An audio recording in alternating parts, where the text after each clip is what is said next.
after we had this amazing healing experience, during one of the journeys, you had this sensation that you had to stop, to take a break, because you were feeling your grandmother was calling you, was needing you. Yeah. And at this point, she was unconscious in ER for already some time. So my mom called me that morning, and she said that my grandma, Alea Shalom, was in the ER, and that morning the doctors told my mom to start organizing the burial ceremony. They came to my mom and they said, that's it.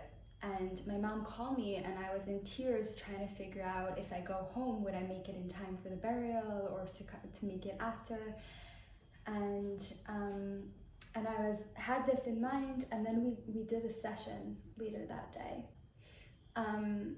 So I remember we were in the middle of the session. I was like down on the couch, and all of a suddenly I saw Grandma come, and I like immediately started crying.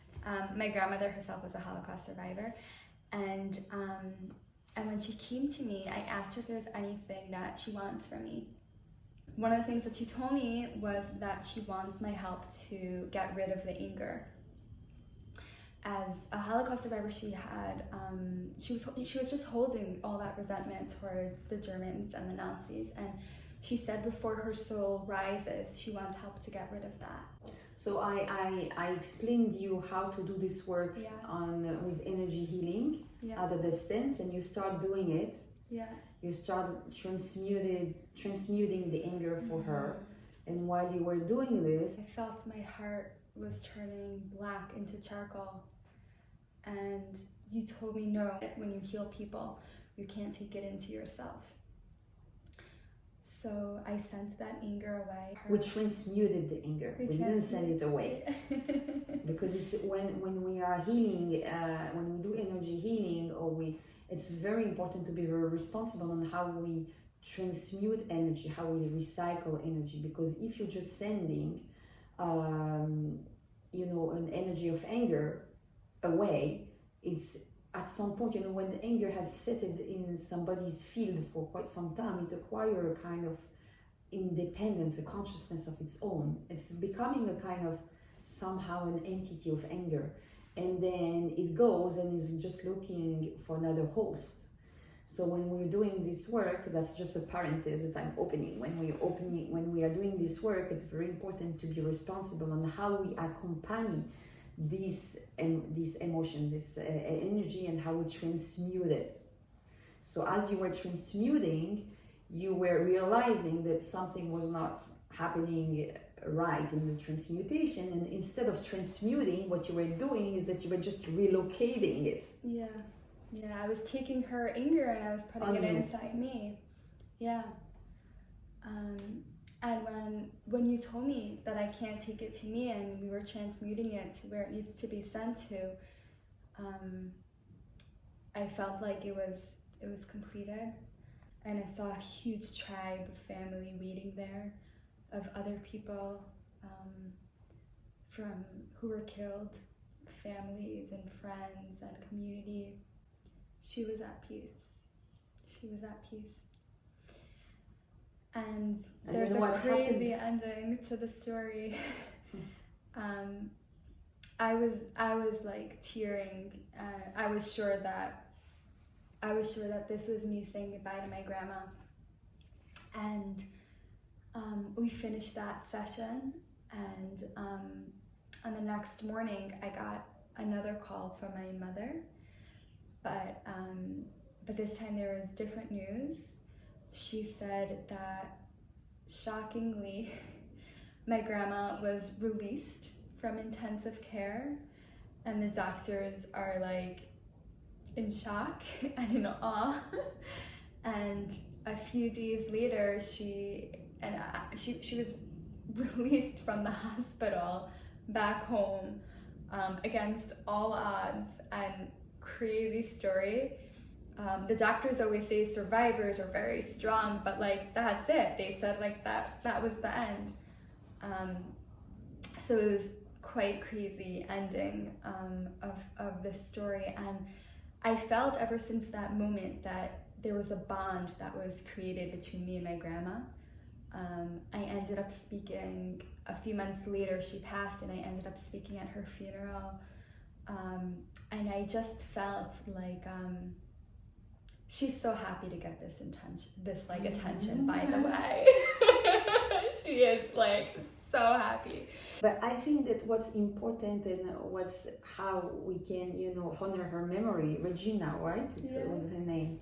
How we can honor her memory is for everyone out there to understand how, even in the last, first of all, what was amazing in this situation is that she could actually say goodbye, but from a place of peace to all her family, not from a place of anger.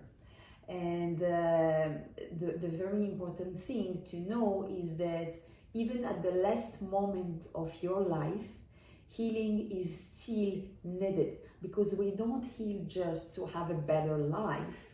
We heal because it's a soul journey.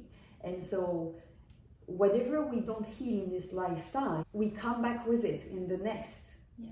And so even if it's the last moment of this lifetime, it's still so very important to heal it, because you don't want to come back in your next life with the same imprint. And even though when you go to the light, in between, you have some kind of understanding, you find some peace, you find some balance somehow, but whatever was not healed on that dimension remains an unfinished business. And so you do not come back with the memory of the answers that you found in between the lifetime. You come back with the same state of consciousness, level of consciousness, where you ended at the end of your last lifetime.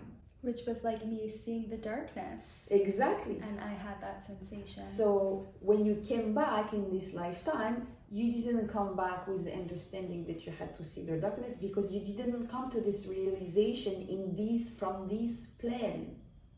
You had to understand that from this plane. And so when you reach that level of understanding from this plane, while you're here, next time you come back, you will come back with this level of consciousness, with this level of understanding. You will not lose it, because it has been acquired in this plane. So that's now part of your new level of consciousness. And so that's why it was such a gift for your grandmother that you were able to do that for her before she left. Mm. This healing, it's something you can delay, but it's not something you can escape.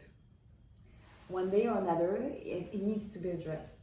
And so the sooner the better, because the more layer you put on top of it to compensate, to bury the sensation of the discomfort, to try to not see it, it's just more layers that are going to need to be later on. So complicated. I think that sharing this journey was very important in this time we are going through, because a lot of people are in a position of reliving past life experience, past traumas, even in this lifetime, and there are a lot of memories and imprints that are being reawakened with the situation that we are living today all over the world. Things are happening in different communities, in different places in the world, where we live in a state of transition that brings a lot of confusion and a lot of reenactment of struggles that we used to live in the past, in order for us to heal them and overcome them and be able to come out of this loop, functioning from a different place. It's not from a place of being wounded or being the victim, from a place of empowerment.